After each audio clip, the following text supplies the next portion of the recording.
Hello दोस्तों, add education में आपका स्वागत है। दोस्तों, पिछले वीडियो में हमने इमरजेंसी प्रोविज़न की बात करी थी एंड इस वीडियो में हम सेंटर और स्टेट रिलेशंस के बारे में चेक करेंगे। हमने पॉलिटी की सेशन कंटिन्यू करी है। इस सेशन में हम सेंटर स्टेट रिलेशन को देखते हैं। दोस्तों, पार्ट 9 कॉन्स्टिट्यूशन का पार्ट 11 जो है कॉन्स्टिट्यूशन का, वो रिप्रेजेंट करता है सेंटर और स्टेट रिलेशन के लिए। ओके, एंड ये डिवीज़न ऑफ एडमिनिस्ट्रेटिव, लेजिस्लेटिव और फाइनेंशियल फंक्शन की बात होती है सेंटर और स्टेट के बीच में, ना कि जुडिशियल फंक्शन की। इसमें लेजिस्लेटिव रिलेशंस जो हमारे आर्टिकल में है वो आर्टिकल 245 से 255 में है। टेरिटोरियल एक्सटेंट की बात करी जाए तो सेंटर यानी होल और part of India extra territorial jurisdiction है। स्टेट में होल और part of the state. Okay, whole और part of the state.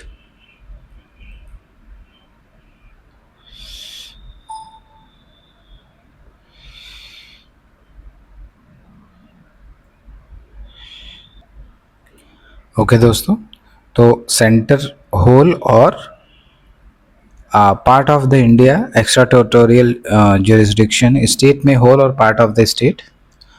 Laws of the parliament restriction है यूनियन टेरिटरी में, जैसे Andaman Nicobar, Lakshadweep, Dadra Nagar Haveli, Daman and Diu.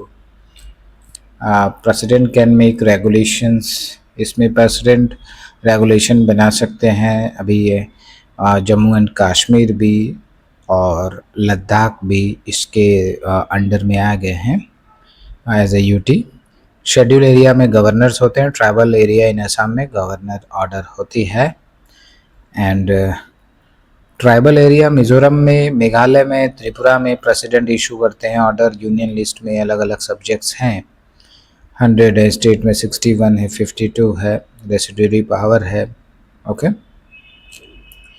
So important subject concurrent list में जो है वो क्रिमिनल लॉ है, जो कॉन्करेंट लिस्ट का पार्ट है। कॉन्करेंट लिस्ट मतलब सेंटर और स्टेट दोनों के सब्जेक्ट में जो लाई करते हैं, यानी सेंटर और स्टेट दोनों इस पे लॉ बना सकते हैं। क्रिमिनल लॉ और प्रोसीजर, सिविल प्रोसीजर में, मैरिज एंड डाइवोर्स के केसेस में, population control and family planning में, सोशल एंड इकोनॉमिक प्लानिंग में, electricity, labour welfare, newspaper, books, printing press etcetera. तो ये सारे सब्जेक्ट हैं कॉन्करेंट के पास, जो इम्पोर्टेंट सब्जेक्ट हैं। एंड ट्रांसफ़र, कुछ 5 सब्जेक्ट जो है कॉन्करेंट लिस्ट से स्टेट लिस्ट में 44th अमेंडमेंट एक्ट 1976 में ट्रांसफर हुए थे। ये 5 सब्जेक्ट स्टेट लिस्ट से कॉन्करेंट लिस्ट में ट्रांसफ़र हुए थे 44th अमेंडमेंट एक्ट 1976 में।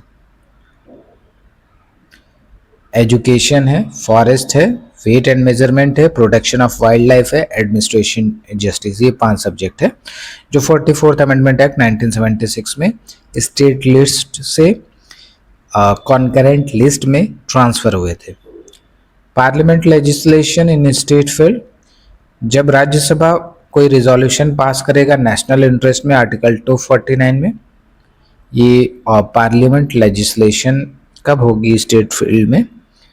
नेशनल इमरजेंसी अगर लगी हो आर्टिकल 250 में, स्टेट अगर कोई रिक्वेस्ट करता है 252 में, and to implement an international treaty article 253, president rule 356 इसके हिसाब से। एंड हमने ऑलरेडी बात किया हुआ है आर्टिकल 249 नेशनल इंटरेस्ट में राज्यसभा 2/3 मेजोरिटी से पास करेगा, 1 ईयर के लिए इन्फोर्स होना चाहिए। It is restricted only to subject specified in resolution. Article 250 में नेशनल इमरजेंसी है, नो रिजोल्यूशन, इसकी ज़रूरत नहीं है रिजोल्यूशन की कोई। And state list become concurrent list article 250 के थ्रू ऑटोमेटिकली। 252 में जब स्टेट कोई रिक्वेस्ट करता है, इसमें भी रिजोल्यूशन की ज़रूरत नहीं है।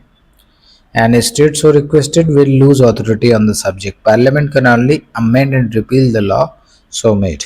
Okay, सो जब स्टेट किसी रिक्वेस्ट किसी सब्जेक्ट के केस में, तो उसमें अथॉरिटी स्टेट की रिमूव हो जाती है अगर 252 के तहत स्टेट ने रिक्वेस्ट किया है। जब स्टेट कोई रिक्वेस्ट करता है एंड अगर कोई affection to give an affect to an international agreement में, उसमें भी उसकी कोई कंडीशन भी नहीं है और कोई अप्रूवल लिस्ट वगैरह की ज़रूरत नहीं है। 356 में प्रेसिडेंट रूल जो हमने ऑलरेडी बात किया हुआ है पहले। Centre control over state legislation, यानी सेंटर का कंट्रोल स्टेट लेजिस्लेशन में क्या है? Reservation of bill to the president by the governor, यानी कोई भी बिल को प्रेसिडेंट के लिए गवर्नर रिजर्व करते हैं। एब्सोल्यूट वीटो पावर है प्रेसिडेंट के पास किसी स्टेट बिल के लिए। President can ask for the reservation of bill for his consideration during financial emergency. Previous sanction of the president is required for certain bills related to interest, trade and commerce. Administrative relation में article 256 से article 263 है distribution of executive power, coexistence with legislative power.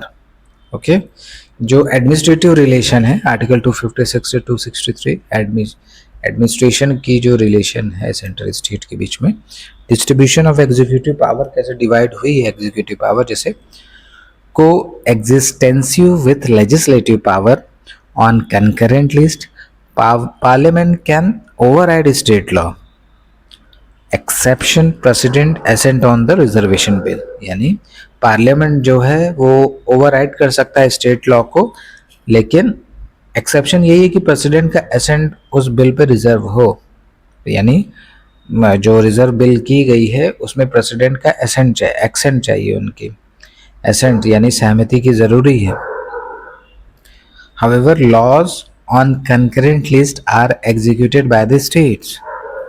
Obligation of state and central state executive power shall be compliance with the parliament laws.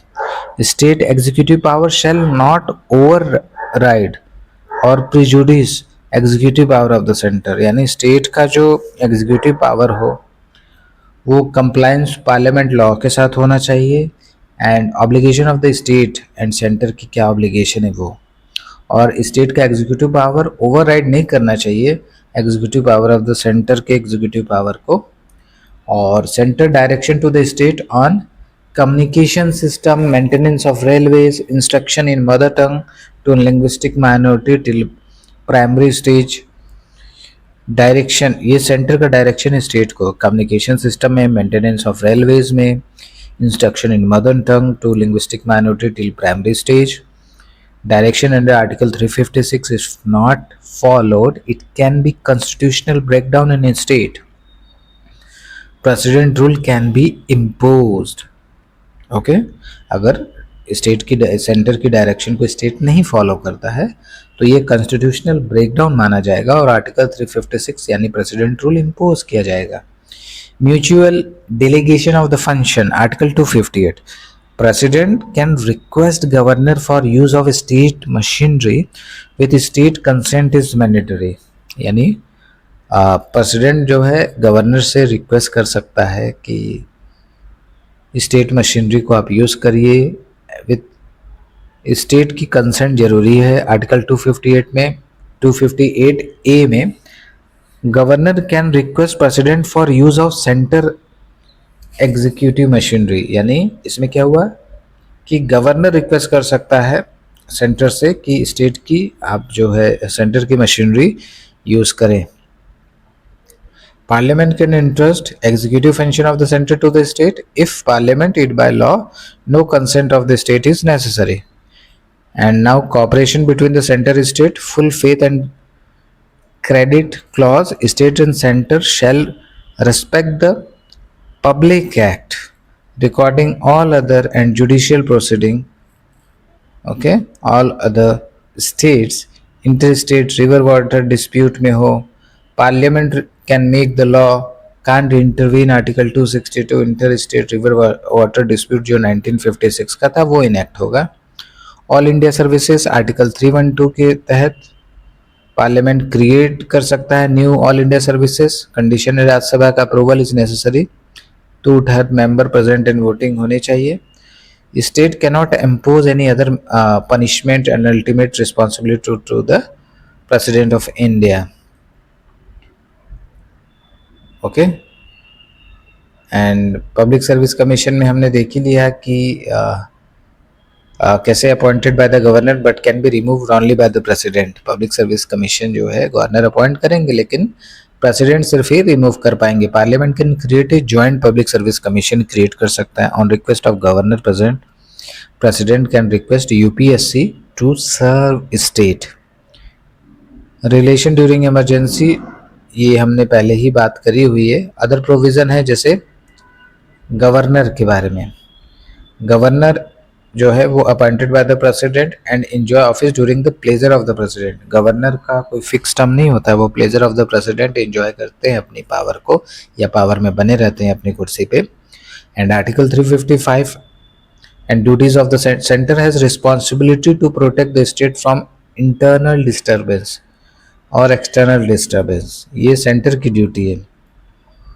हमने कुछ article देखे थे जिसमें अलग अलग लेवाई थी, कलेक्शन थी, अप्रोप्रिएट एग्जाम्पल थे, जैसे स्टैम्प ड्यूटी कौन कलेक्ट करेगा, ये हमने ऑलरेडी देखा हुआ है पिछले वीडियोस में।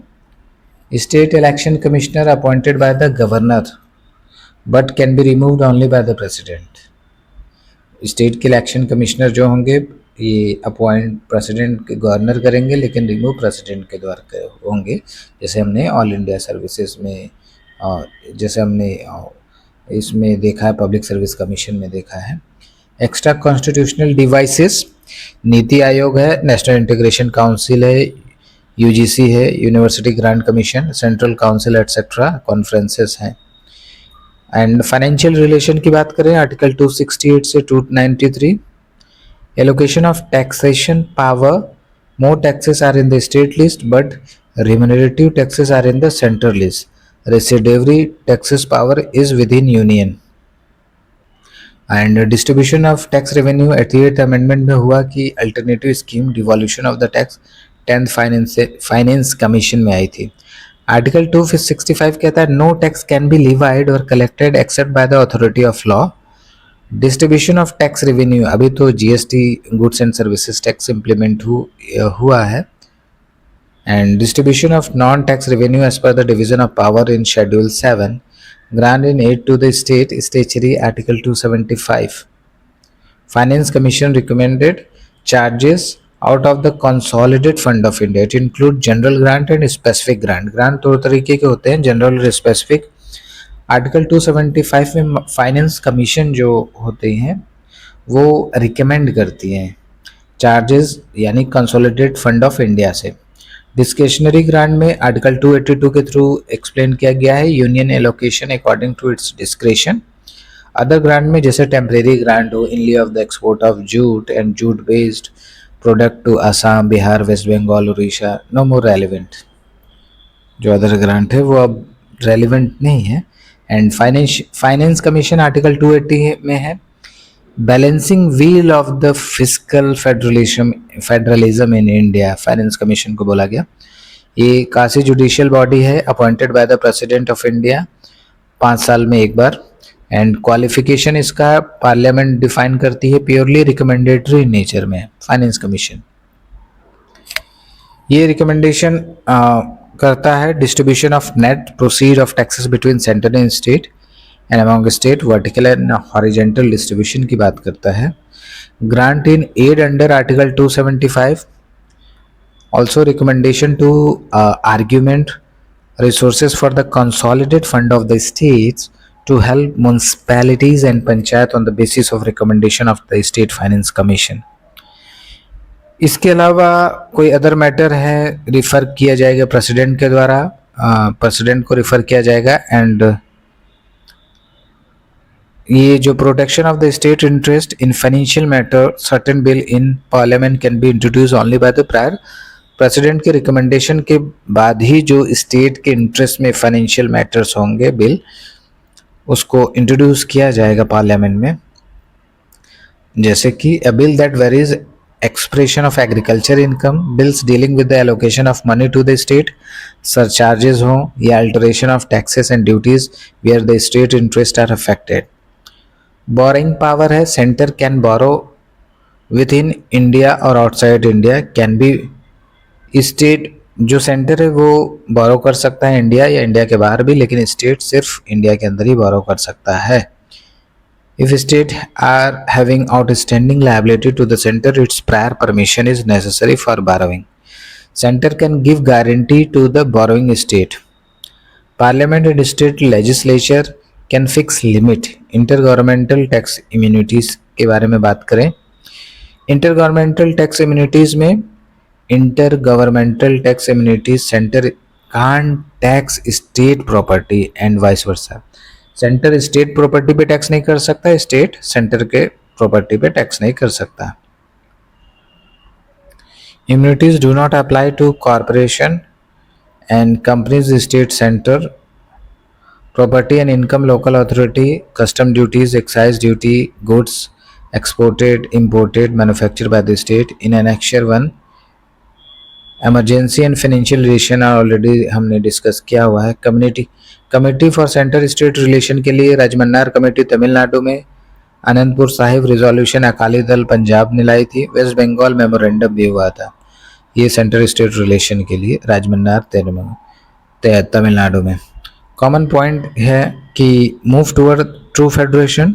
Centre shall have authority only on defence, communication, external affairs, repeal of emergency provision, state consent to form new state shall be mandatory, equal power to the Rajya Sabha and Lok Sabha, more revenue to the states, residuary power to the state. Committee bye centre Sarkaria commission बनाई गई थी और पूछी commission, ये दोनों commission बनाई गई थी सेंटर के द्वारा. इंटर स्टेट रिलेशंस में article 262 inter state river water dispute जो है वो पार्लियामेंट में provide through the adjudication of dispute, neither Supreme Court nor any other court can exercise jurisdiction with it.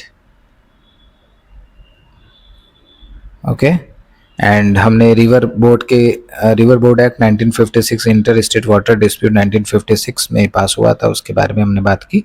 Article 263 inter state council के बारे में बात करता है, जो कि created by president order by prime minister. Inter state council prime minister head करेंगे, president होगी. इंटर स्टेट काउंसिल कंपोजिशन में prime minister as a chairman council के रहेंगे, और member of the inter state council में union member of the cabinet, rank in the union, council minister nominated by the prime minister, chief minister सारे of the union territory having administrator होंगे union जहां पे legislative assembly नहीं है.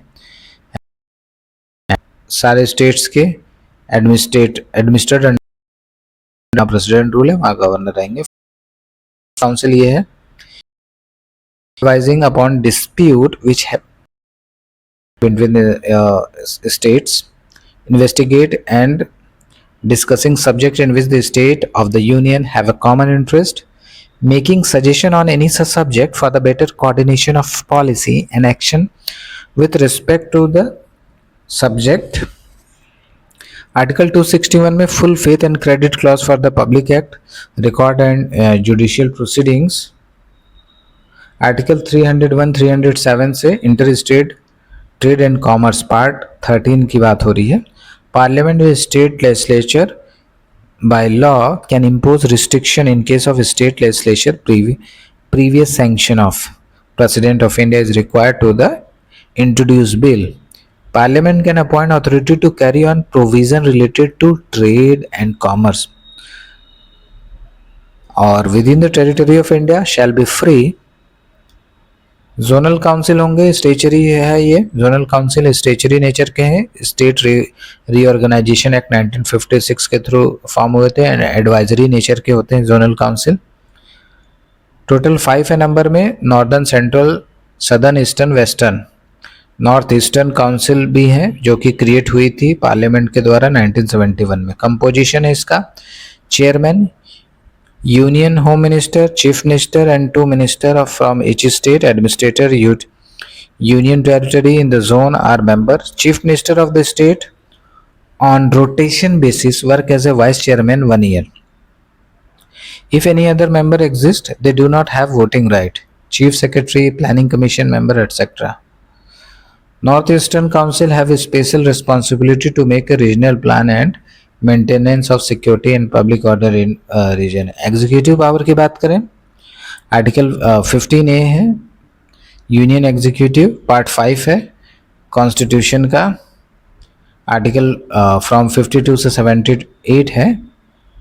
इसमें consist of president, vice president, executive की power की बात हो रही है. एग्जीक्यूटिव में ये कंसिस्ट करता है president, vice president, PM and council of member, attorney general of India. President qualification of contestant, president की क्वालिफिकेशन है 35 साल होनी चाहिए, सिटीजन ऑफ इंडिया होने चाहिए, qualified to be member of Lok Sabha, shall not hold any profit office of profit under any government. Election of president में हमने बात की थी 50 electoral shall be प्रोपोजर and 50 shall be सेकेंडर होंगे. एंड इलेक्शन सिस्टम है, indirect election होते हैं, proportional representative, single transferable vote, total number of vote polled +1, number of seats +1. Okay, voters इसमें होंगे elected MPs of Lok Sabha, Rajya Sabha, elected MLA, minister of legislative assembly होंगे, minister of legislative, member of legislative assembly के member होंगे elected. Impeachment होगा इनका, quasi judicial procedure है parliament का. Ground होगा कॉन्स्टिट्यूशनल वायलेशन, ये अनडिफाइंड है, डिफाइन नहीं किया गया कॉन्स्टिट्यूशन में. Parliament with 2/3 of majority of the total strength of the house independently in Lok Sabha and Rajya Sabha. Lok Sabha Rajya Sabha में इंडिपेंडेंटली पास होगी 2/3 मेजोरिटी हाउस के. नॉमिनेटेड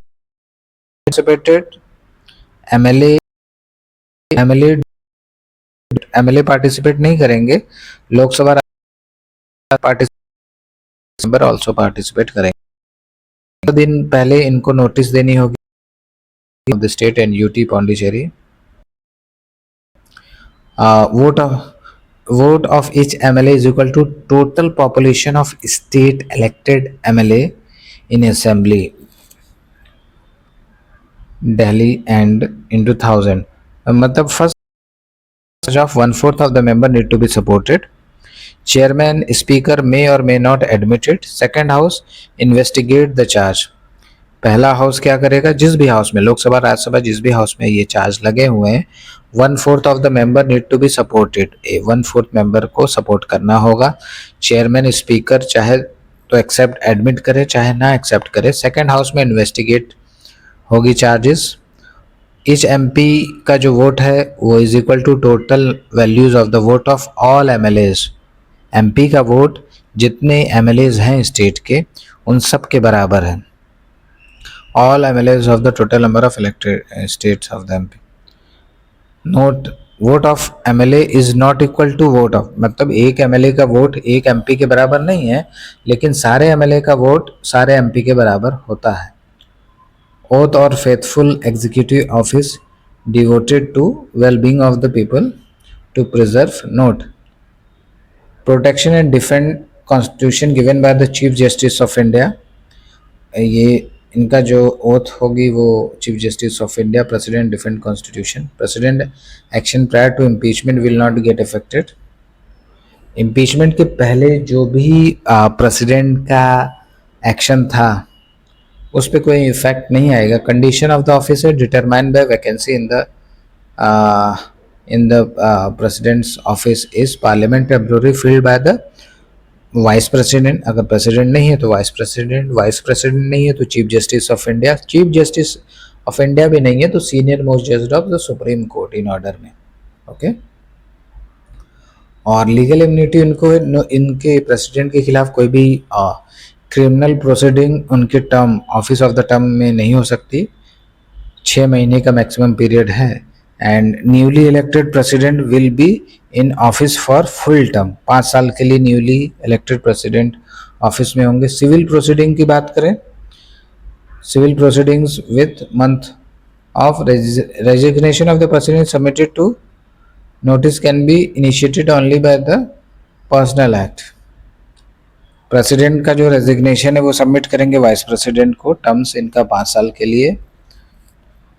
और ये टेबल दी गई है वाइस प्रेसिडेंट से रिलेटेड कि कैसे सेकेंड हाउस में कैसे पार्टिसिपेट, 2/3 मेंबर मेजोरिटी के थ्रू पास होना होगा, ये सारी चीज़ें दी गई है। पावर एंड फंक्शन की बात करें एग्जीक्यूटिव पावर में, all executive action of the centre are conducted, transaction of the business rules are in the name of the president, administrators, UT declare union territory हो या declare an area as a schedule area, सब president के नाम से होता है। Makes all the important appointment like prime minister, president prime minister को appoint, attorney general of India, CAG, UPSC, finance commission member, एससीज, एसटी, ओबीसीज कमीशन के, inter state council, CGI, chief justice of India, जजेस हो गए supreme court के, उनको oath वगैरह दिलाना, अपॉइंटमेंट उनका ये प्रेसिडेंट के द्वारा होता है। इनका लेजिस्लेटिव पावर की बात करें प्रेसिडेंट का, तो integral part of the parliament है, किसी भी बिल को असेंड कर सकते हैं, ज्वाइंट सेशन को समन कर सकते हैं, यानी लोकसभा राज्यसभा के ज्वाइंट सेशन को समन, प्रोग्स हाउस एंड डिसॉल्व लोकसभा भी कर सकते हैं। Address the parliament first session after general election के पहले फर्स्ट सेशन ये एड्रेस करेंगे, पहला फर्स्ट सेशन होगा उसको ये एड्रेस करेंगे। स्पीकर को अपॉइंट कर सकते हैं, कॉल फॉर के इलेक्शन के लिए बुला सकते हैं, स्पीकर हो, speaker and deputy nominate 12 member to the Lok Sabha पहले करते थे, लेकिन ये रिमूव कर दी गई 104th कॉन्स्टिट्यूशनल अमेंडमेंट 2020 में, ये चीज़ रिमूव कर दी, नॉमिनेशन पावर जो है। डिसाइड ऑन डिस्क्वालिफिकेशन ऑफ 102 में एमपी की डिस्क्वालिफिकेशन ये डिसाइड करते हैं। Representation of people act in consultation with election commission, किसी भी give permission to introduce money bill, consider state bill, reserve making power है इनके पास आर्टिकल 123 में। Reports of the CAG, election commission, UPSC etcetera are submitted to the parliament by him. Financial power are introduced with prior recommendation. President constitute finance commission, he budget to laid before the parliament for he can make advances of the contingency fund of India, demand for grant by making। judicial power इनके पास appoint judges of the supreme court किया। he can ask for advice to the advice is not binding on supreme court, advisory jurisdiction इनके पास है कि he can ask for advice to the supreme court। President के पास article 72 में on government में pardoning power completely absolves conviction, of मतलब तो completely उसको माफ कर देना है, एब्सॉल्व्स कन्विक्शन उसको खत्म कर देना। कम्यूटेशन पावर है, यानी quality of conviction is change, sentence is change and not the nature of the conviction. Respite कर सकते हैं lesser sentence due to special fact, and reprieve भी कर सकते हैं, stay in execution of the sentence for a temporary period. सिर्फ president pardoning power जो है सिर्फ प्रेसिडेंट के पास है डेथ पेनल्टी में, court martial and crime committed on union law, not governor. Governor के पास ये पावर नहीं है।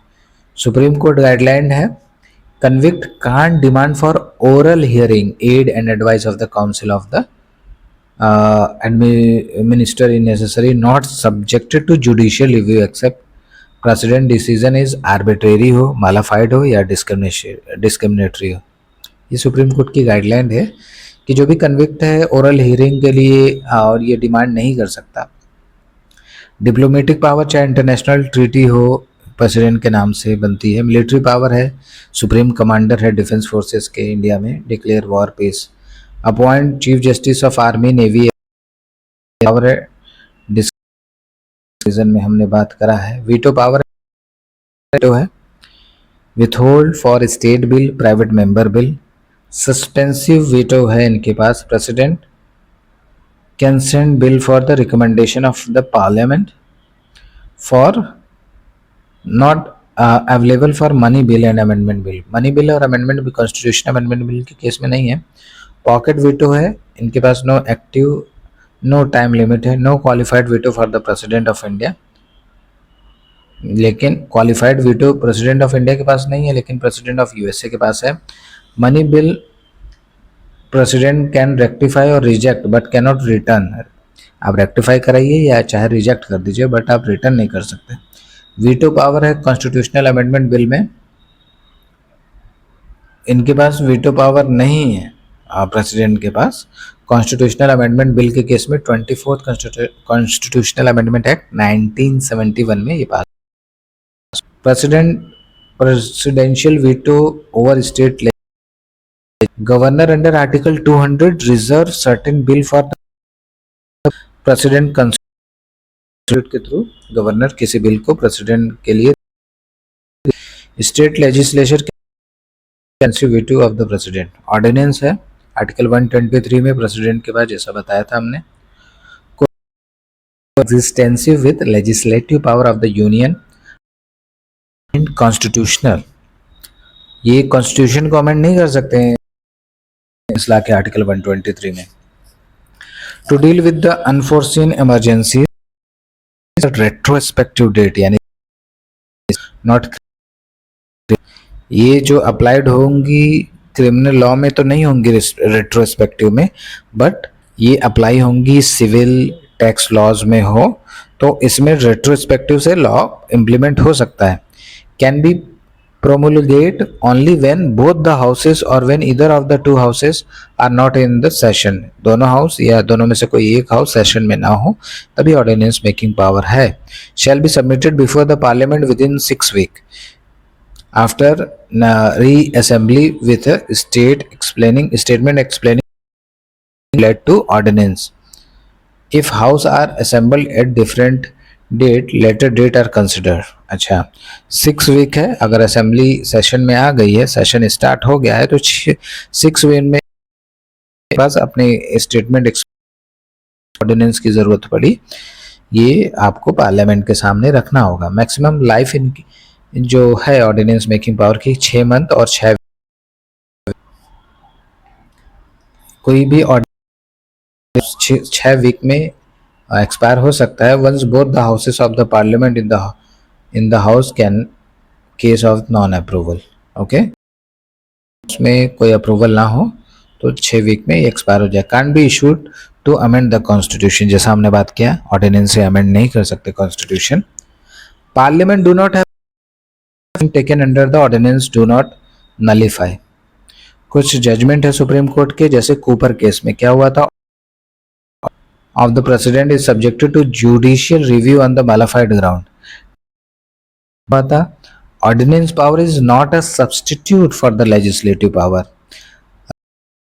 promulgation of the ordinance constitution and constitutional provision of the president है article 53 में। executive power of the president article 74 aid and advice of the council of ministers shall be available। 75(3) में collective responsibility of the council of the minister to Lok Sabha। article 78 PM shall give information on the laws policy to president। president can call for any information from the government। president can submit a minister to decide to consideration of the council of ministers। Discretionary power की बात करें, president does not enjoy constitutional discretionary power as he is bound by 42nd constitutional amendment and 44th constitutional amendment act. However he enjoy situational discretionary power. President जो पास कोई constitutional discretionary, इनके पास situational discretionary power है। And to appoint the PM in case of hung parliament, to dissolve Lok Sabha alternative after passage of no confidence motion in the, to send a bill for the reconsideration amendment।